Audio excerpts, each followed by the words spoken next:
A few days ago, I got an email from everyone's favorite Bernie Sanders, and honestly, I forgot I was on his mailing list, but let me tell you, his rhetoric has not changed since 2016. I was pretty surprised for this man of the people, right? He's like stuck 8 years in the past, 10 years in the past now. He's not saying anything about Epstein or like Trump picking a fight with Iran.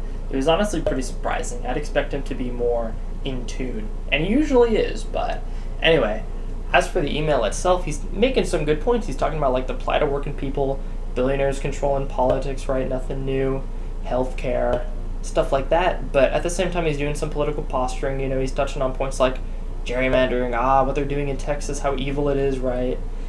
You know, never mentioning how they do it in their states too, of course. But we expect it to happen, right? Both parties are going to do stuff like that. Anyway, talks about voter ID laws, talks about the Electoral College, just, you know, partisan points. He has to do it. And he hits this really good stride at the end. Let me tell you, he goes on like this. We must also imagine a country that makes it easier for all our people to participate. Okay, pretty good stuff. Imagine a country where billionaires are unable to buy our candidates in elections. You know, okay, I'm listening. He goes on, right? Imagine a country where election day is a federal holiday. Good stuff. And he ends it on a pretty good note. In short, imagine a country where voters pick their elected officials, not one where elected officials pick their voters. Good stuff. And then he totally ruins it here at the end. Will it happen if Trump and the Republicans are in charge? No, it will not. It was really devastating to look at, honestly. I mean, this guy, he's hitting all the points. He has this wonderful streak going, and then he's just saying, but if you vote for my party, it'll all go away. It's just the other party's fault. And it was just, man, I almost agreed with him for a second, and I've never supported Bernie Sanders. But honestly, his points were looking pretty good.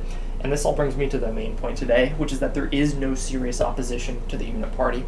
They control all our politics, and they sometimes incidentally do what is best for the working people, like in this case, Bernie Sanders, or, you know, other times he has genuinely fought to, like, keep big money out of politics, even though he's funded by Big Pharma and owns, like, 3 homes, you know? Or, on the other end, Trump has incidentally done things to defend voters, like, say, deport illegal immigrants, but at the same time, you know, he's funded by Israel. Sometimes he wants to fight, or sometimes he wants to stop wars from happening, right? He's not sending money to Israel or to Ukraine one week, and then next week he's saying, no, we have to fund Ukraine, we have to fund Israel, we have to bomb Iran.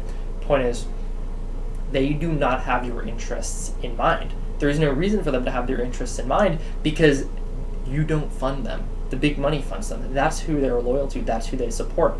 And it doesn't help. Bernie Sanders made a good point that candidates can choose their voters. Gerrymandering is doing us no favors, but I'll talk about that in another video. And another important point too, while we're on the topic, is that a lot of people on the left seem to think that becoming disillusioned with Epstein will somehow translate into like greater left-wing support, and this will not happen. A bunch of right-wingers will not become like DEI warriors upon hearing that Trump has covered up the Epstein files. I don't really know why they believe this. I think it stems from the outdated and silly, at this point, take that the left is the authentic champion of the people, even though at the same time they like deride right-wingers for being uneducated and hicks and whatever. They claim, at least, that they're defending the working people, that they're the party of the people, right? The 99%, they love this terminology, even though the vast majority of their voter base, especially among progressives, is like white, college-age women, roughly speaking. But anyway, I digress. We'll talk about all that another time. But this is a really killer issue for the two parties. The Epstein stuff in particular, right? The anti-establishment takes are all very killer points because the parties are loyal to their paymasters, because they have to defend those who put them in charge. This is such an important point because when there have been killer issues in the past like this, it has precipitated huge political upheavals. The beginning of a new party system, right? We're on like the 6th or 7th, depends who you ask. But the last time that I can remember we had an issue like this where neither party could deal with it was in the 1800s, 1840s, 50s. The Whigs and the Democrats were fighting over slavery, or no, take it back. They were fighting over a variety of issues, but slavery became a big issue in the 40s and 50s. But neither party could really approach it without causing serious damage. The Whigs couldn't approach it. They ended up collapsing first, but they couldn't approach it because there were a lot of Southern Whigs who supported slavery, and the Northern Whigs opposed slavery. It became a sectional issue. So neither party could really bring it up without alienating half their voter base, right? And what ended up happening was that the Whigs collapsed in 1856 or something, and then the Democrats collapsed in 1860, and then the new Republican Party formed, and they were able to attain an electoral majority, and then you had the Civil War directly after, but that's not really the point. Today, we have a very similar problem, where you have stuff like Epstein and big money in politics. Neither party is in a good position to challenge it. They can't just absorb this point, right, and make it like theirs, because there is a huge portion of their party where an inextricable part of their ability to lead is predicated upon the support of the elites and their Epstein connections, or their former Epstein connections, right? In the same way that a lot of the Whigs, their base of support was, or the base of their wealth was from the slaves that they owned. They could not take an anti-slavery stance because, I mean, this is how they got their power, was through the ownership of slaves. There's people in the Republican Party, they can't oppose, putting or taking big money out of politics, because this is where they get their power. And the same goes for the Democrats. They're in the same position. Like I said, Bernie Sanders has 3 houses and is funded by Big Pharma, I think, right? Don't quote me on this. I'll try to find an article or two to back this up. But you get the idea. Even if they did expose the Epstein files, I mean, we'd find people like Cuomo, Biden, and Bill Clinton on there. Probably Hillary Clinton, too. I don't think she was kids, but she probably was associated. And it's all just to say, like I said, it's a killer issue. Neither party can approach it without destroying their party, which paves the way for a new party that can just make these issues their issues. The issues of the youth, their issues. Neither party can approach something else to talk about, Social Security. Social Security is a scheme by which the government takes our money, the money of the youth, and gives it to old unemployed people, despite the fact that they have far more money than we do in most cases, right?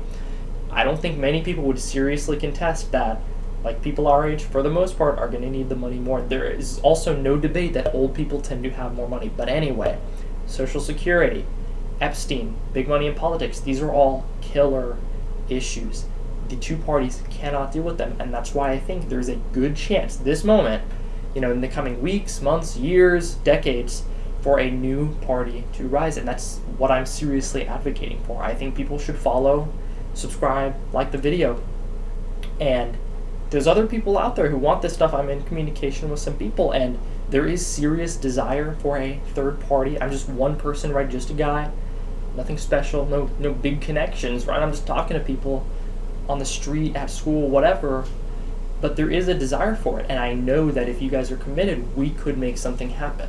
We could set up chapters at colleges. We could maybe even make a difference in political races. We could endorse people. Who even knows? And I do say we, because it's not about me or anybody else. It's about all of us, right?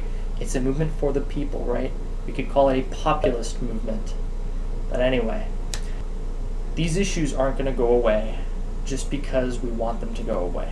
These issues are here to stay. We can't just ignore it and hope that, tomorrow all the Republicans and Democrats just decide to stop taking $10 million donations. It won't happen. We can just sit in our beds and hope that, like, AIPAC will stop doing all this stuff and stop bribing our leaders, but that won't happen. We have to take action. We have to form a new party, because if you run as a Republican and you don't accept the money, you don't accept the big money, you're just going to lose the primary. And I've thought a lot about it. I live in a red district, and I've thought about running as a Republican. I voted for Trump. I think I could make a more or less valid claim on being a Republican. But anyway, it's just not going to happen, because I would never get the funding with a lot of the positions I have. I don't like Israel. I don't like big money in politics. I want to release the Epstein stuff. That alone, and I'm also pretty critical of Trump, that stuff alone would be more than enough to ensure I never get any support. And that's why we need a new party. We need supporters. We need you. And I'm not asking for money. I'm just asking for support. At the moment, maybe one day we might need your money, But let me tell you, if it ever comes to that, I will be at the front lines. I will be staking my life on it. And that's already what I'm doing. I'm staking my credibility on this. So, if there's any doubt in your mind that I believe in this, take a look at the channel. Like, my name is out there. You guys know where I live, College Station, Texas.